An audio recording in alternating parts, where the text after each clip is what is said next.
Happy New Year, employer branding enthusiasts. As we step into 2024, I think it's time to shake off that holiday slumber and reignite our passion for crafting magnetic employer brands. Whether you're a seasoned professional or just starting in this fascinating world of employer branding that I love so much, let's talk about how to get you a proper kickstart for an unforgettable year in your job. So take this as an invite and dive with me into practical tips and maybe innovative ideas to elevate your employer brand content and social media marketing to meet the expectations in 2024. Welcome back to the world of building a modern employer brand. My name is Susanna Rantanen, and as one of the top employer branding experts and influencers globally, you are here because you want to learn how to use branding, marketing, and communications for ultimate professional success. Whether you are marketing, communications, HR, talent acquisition, or employer branding professional, with me, you learn how to win sustainable attention in a world where talent attention is no longer a default.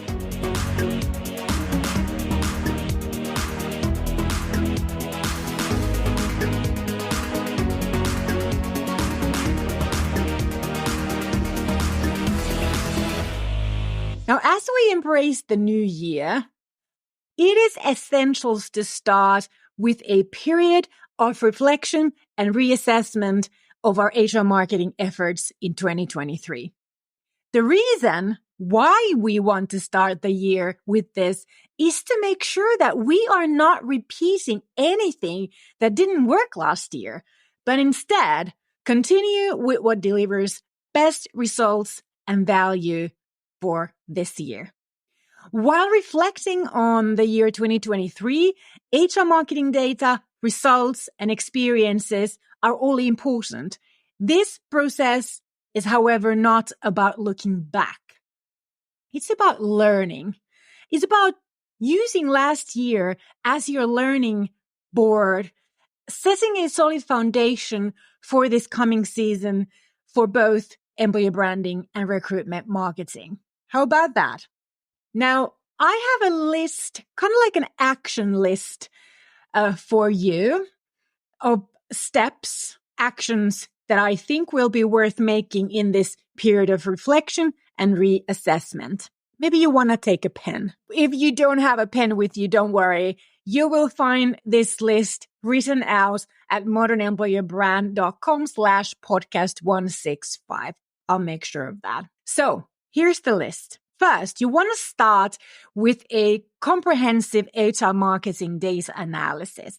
And I previously spoke about HR marketing data, and we'll link you back to it. So you'll find that video or podcast. This will include your social media, your career site data, and recruitment marketing data, and also recruitment marketing results. Talk to your employees. That's the step number 2.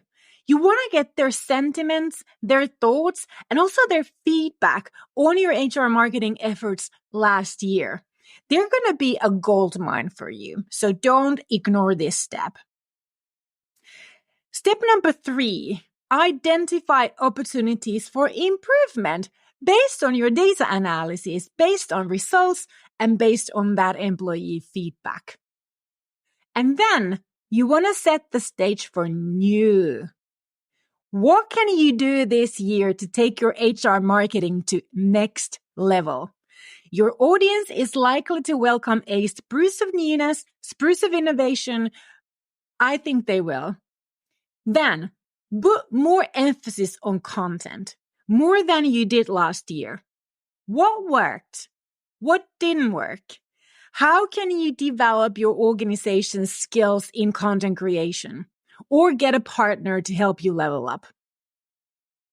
And then, this is the final call for employees boarding on that ambassador flight.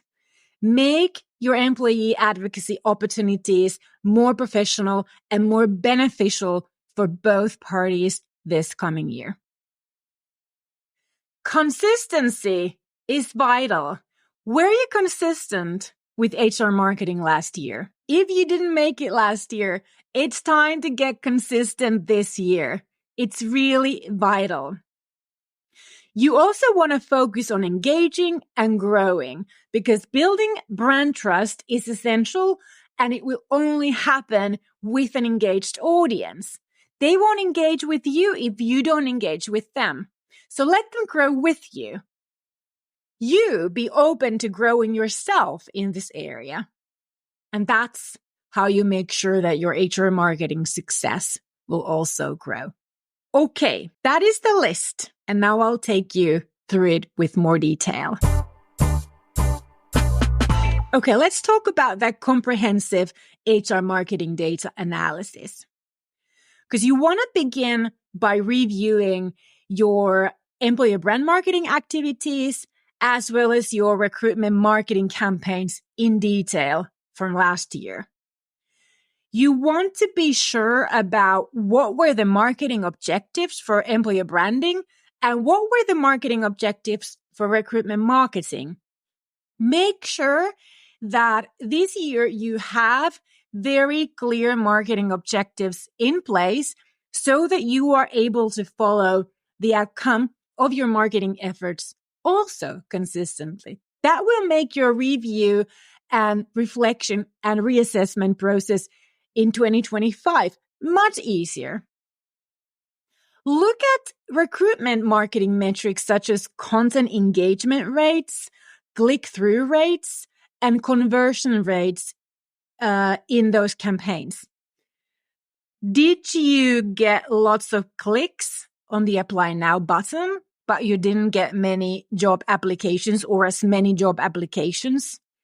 You want to reflect and reassess why there is such a gap in between the number of Apply Now clicks and the number of applications left.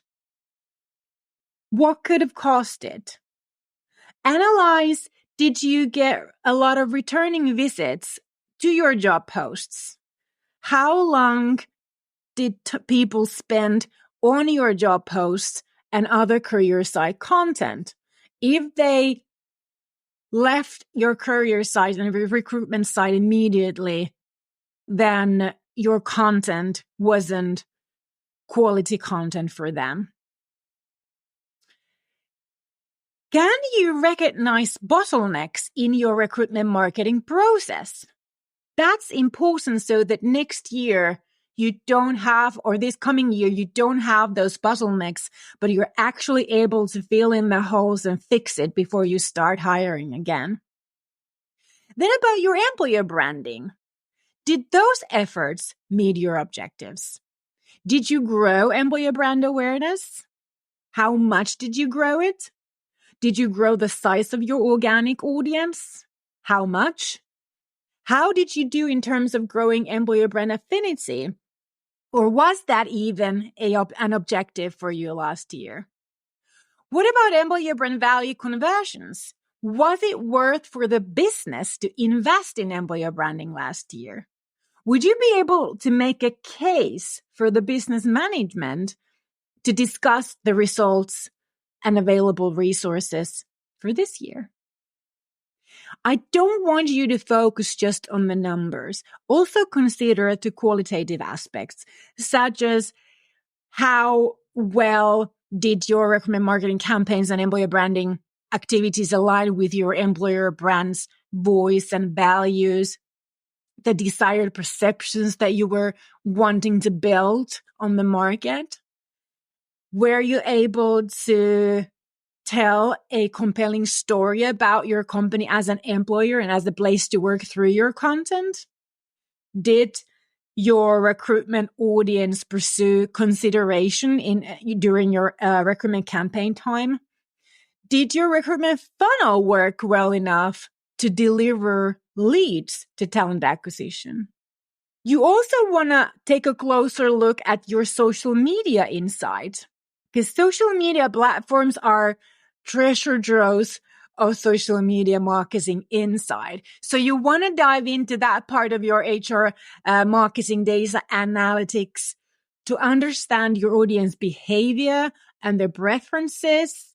You want to understand how well your post and your content reached, to the usage times and preferences, from engagement to post and content types that resonated the most with your audience. Look beyond likes and shares. Take a look at, did you get comments? What kind of feedback did you get? What was the sentiment of those comments? What kind of content sparked conversations the most? Was it your employee spotlights or behind the scenes glimpses or industry insights or the day in the life of your employee in the organization? Because you want to understand these preferences as a guide for your content strategy in 2024. And then that employee feedback, that gold mine of yours, because they are your employer brand's heartbeat. So you want to gather their feedback on how they perceive the employer brand and its representation last year. Was it truthful? Was it genuine? Did they reshare any of the content? Were they proud of it? Do they want to get involved now that they've seen it sometime? You can do this through surveys, focus groups, or just informal chats. Well, they can be informational too, but informal chats to get their honest opinions. Ask them what aspects of the company culture do they value the most? How do they feel about the way that your employer brand is being portrayed externally? And is there any areas they feel that you should be communicating even more or about the workplace than you are now? I am a strong advocate of those employee experiences, and this internal perspective is just invaluable in ensuring your employer brand will be authentic and resonate with your current and future employees. Now, I speak a lot about storytelling because it's part of the magnetic employer branding method. Every employer brand should have a story, because you don't really have a brand unless there is that emotional connection that only story can inflict. Now, the power of that story lies in how well it's being told. So if you did try any sort of narrative types of content last year, reflect on those. Were they engaging? Were they authentic? Were they reflective of your company's culture and values? Did they connect with the target audience on an emotional level? That should be seen in engagement and especially in comments. Assessing the effectiveness of your storytelling efforts will help you craft even more compelling narratives in the future. Now, next, you want to really identify and make a list of any opportunities for improving. Because no employer brand work is perfect. No HR marketing is perfect. And there's always room to growth and be better, especially when you use social media, because social media keeps changing and keeps evolving, and how people use social media keeps changing and evolving.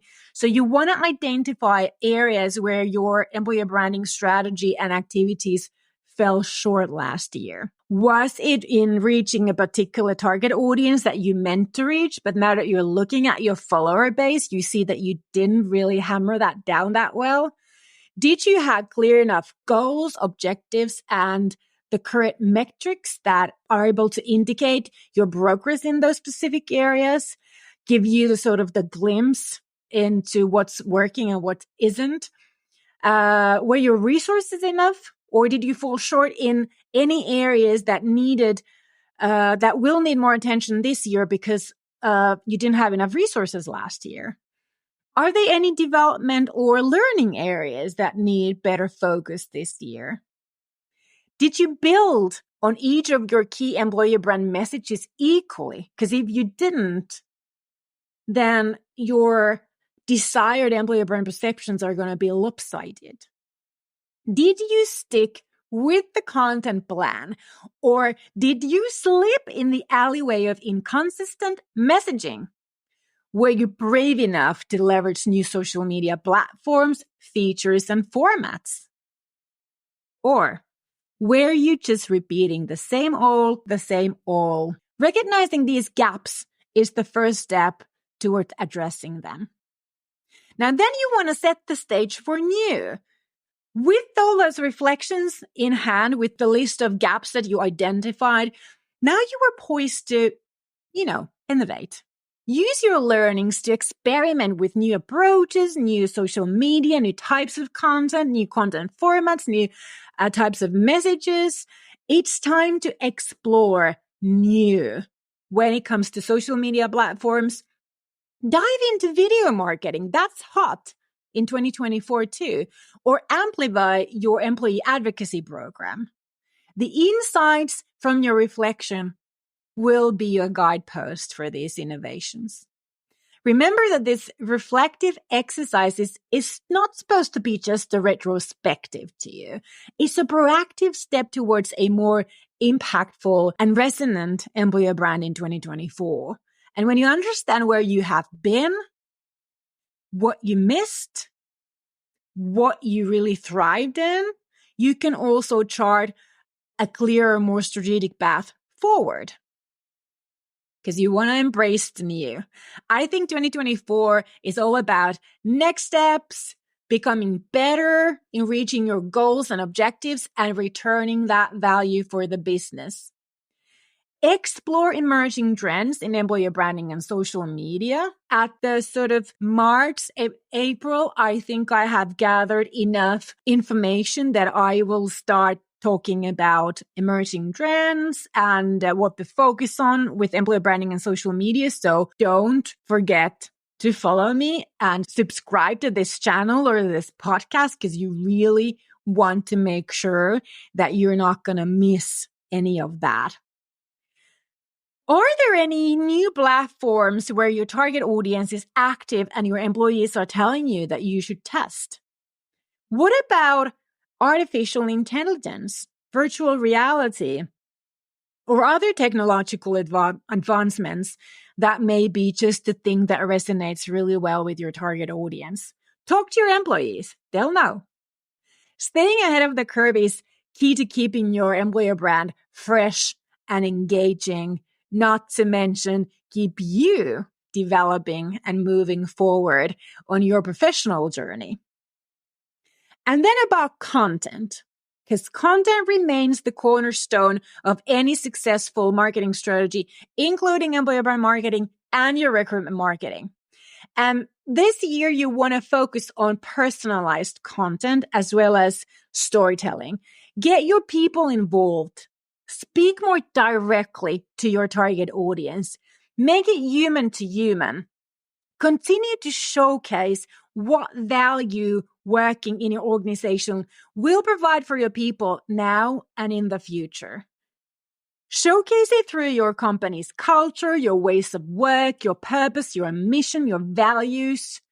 And it's time to figure out what are your unique selling points as a place to work if you haven't yet. You also want to use a mixture of formats. You want to do long form copy, that's articles. You want to do videos. You want to do short form copy, that's social media posts. You want to do polls. You want to do whatever new features social media platforms will provide for us in 2024. Because this will not only cater to diverse preferences, but going for new content types will also give you the algorithm favor.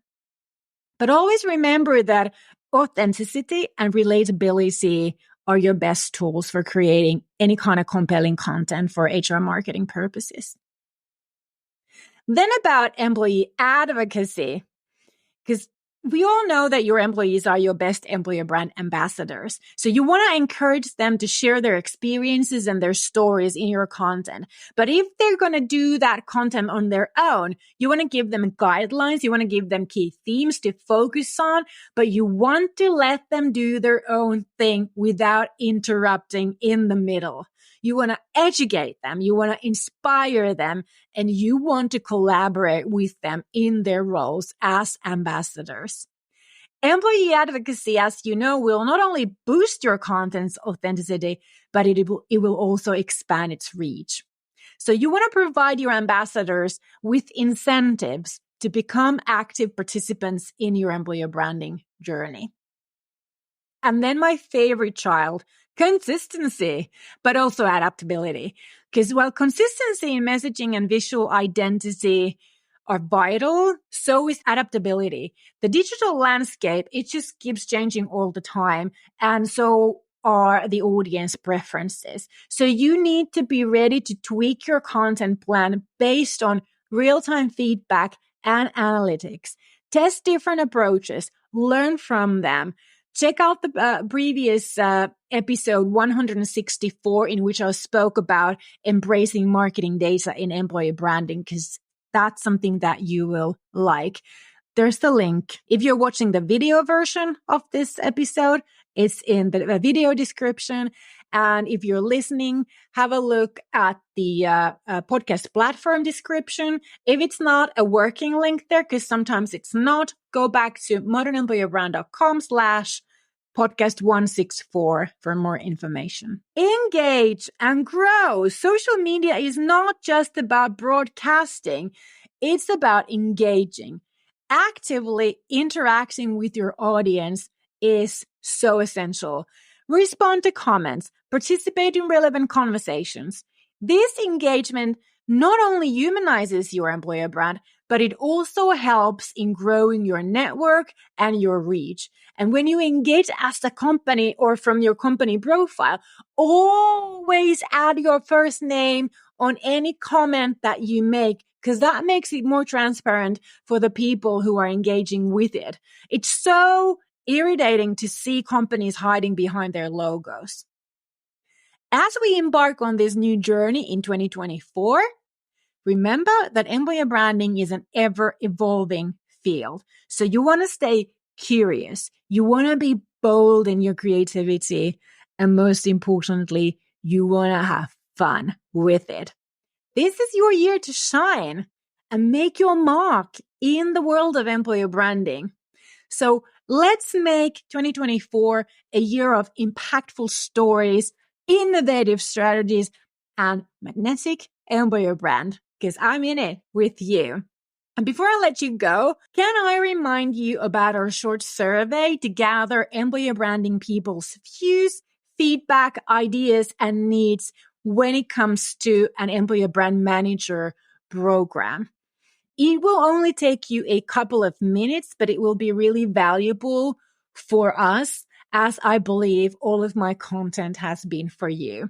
So you can find the link to this survey on the show notes page for this episode at modernemployerbrand.com/podcast 165. It's also pinned on my Instagram profile at Rantanen Susanna, for as long as we keep the survey open. If you're watching the video, it's right below in the video description. Okay, this is it for this week. I'll be back at work next week. I'm still on my winter vacation or my Christmas vacation, but I want to thank you for tuning in to Building a Modern Employer Brand, and Happy New Year, my sweet peas. Don't forget to subscribe, leave a review, and share this episode with your HR, recruitment marketing, and employer branding colleagues. Moi moi!